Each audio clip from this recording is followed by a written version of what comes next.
Seandainya aku tidak sedang dililit hutang dan aku bisa meninggalkan keluargaku di masa sulit sekarang. Sampainya di kota Madinah, malang nasib Umair. Umair bertemu dengan sahabat Rasulullah.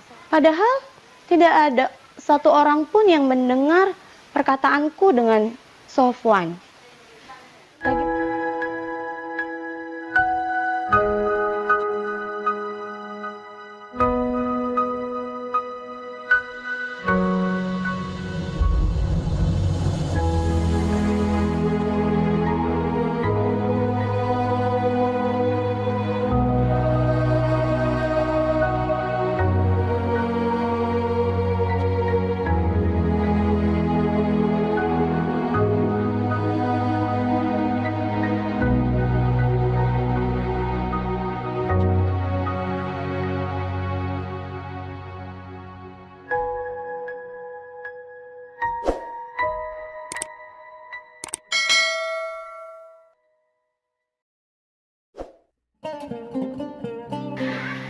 Bismillahirrahmanirrahim.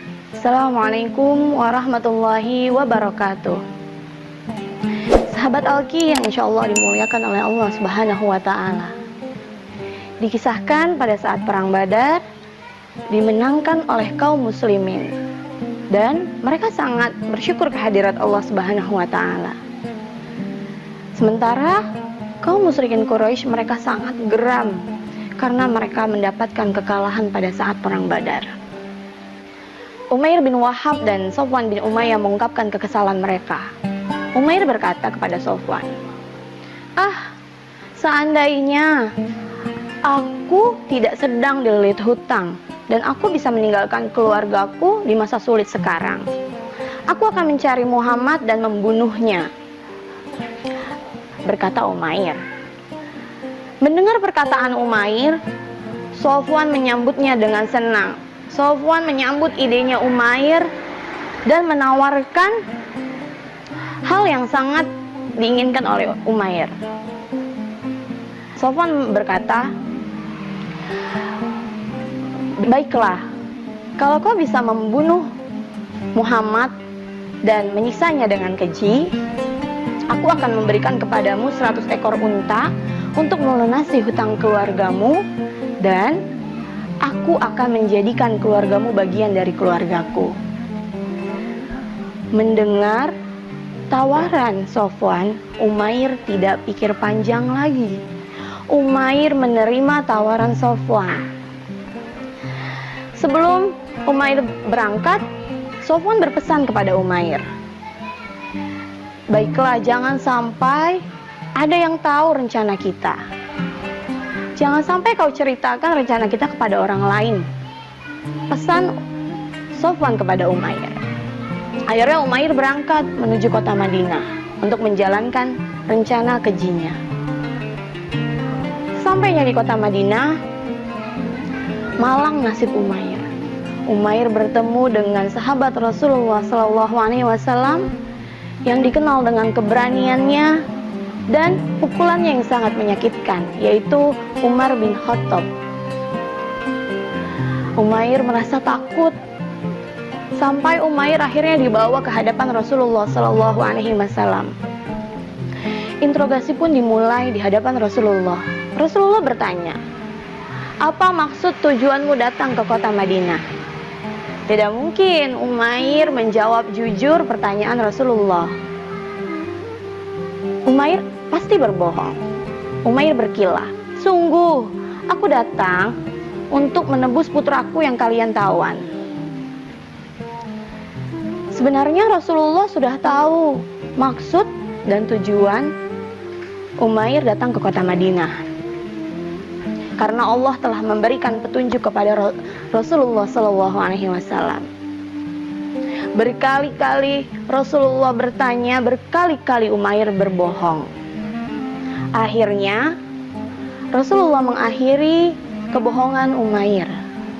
Rasulullah berkata, sungguhnya aku sudah tahu maksud dan tujuanmu ke sini. Kau bersekongkol dengan Sofwan untuk membunuhku. dengan bayaran 100 ekor unta yang bisa digunakan untuk membayar hutangmu dan keluargamu menjadi bagian dari keluarganya. Kaget Umair mendengar perkataan Rasulullah. Di benak Umair berkata, bagaimana mungkin Muhammad tahu? Bagaimana mungkin Muhammad tahu rencanaku? Padahal tidak ada satu orang pun yang mendengar perkataanku dengan Sofwan. Lagi pula, Muhammad berjauhan tempat tinggalnya denganku. Muhammad di Madinah dan aku di kota Mekah. Akhirnya, Umair sejak saat itu masuk Islam karena kebenaran yang diungkapkan oleh Rasulullah. Akhirnya Umair mengakui bahwa Rasulullah adalah benar-benar utusan Allah. Umair mengucapkan 2 kalimat syahadat di hadapan Rasulullah. Tanpa prasangka buruk, tanpa dendam, Rasulullah menyambut Umair dengan baik. Bahkan Rasulullah meminta tolong kepada sahabat-sahabatnya untuk mengajarkan Islam kepada Umair. Ditambah lagi, para tawanan yang diminta oleh Umair dibebaskan oleh Rasulullah tanpa syarat. Sampai Umair memahami ajaran Islam dengan baik, akhirnya Rasulullah mengizinkan Umair untuk kembali ke kota Mekah untuk menyiarkan ajaran Islam di kota Mekah. Hingga hampir seluruh masyarakat kota Mekah menganut ajaran Islam berkat dakwahnya Umair. Masya Allah, begitu mulia dan lembut sifat Rasulullah SAW. Bahkan terhadap musuhnya sendiri Rasulullah tidak memiliki prasangka buruk dan Rasulullah tidak dendam. Rasulullah malah membebaskan para tawanannya dan Rasulullah meminta para sahabatnya untuk mengajarkan Umair Islam. Itulah suri tauladan yang patut kita contoh. Semoga kita mendapatkan syafaatnya di yaumil qiyamah. Amin amin ya rabbal alamin. Jangan lupa saksikan Cahaya Ramadan di Alki Channel setiap hari sebelum berbuka puasa. Dan jangan lupa like, comment, share, and subscribe. Assalamualaikum warahmatullahi wabarakatuh.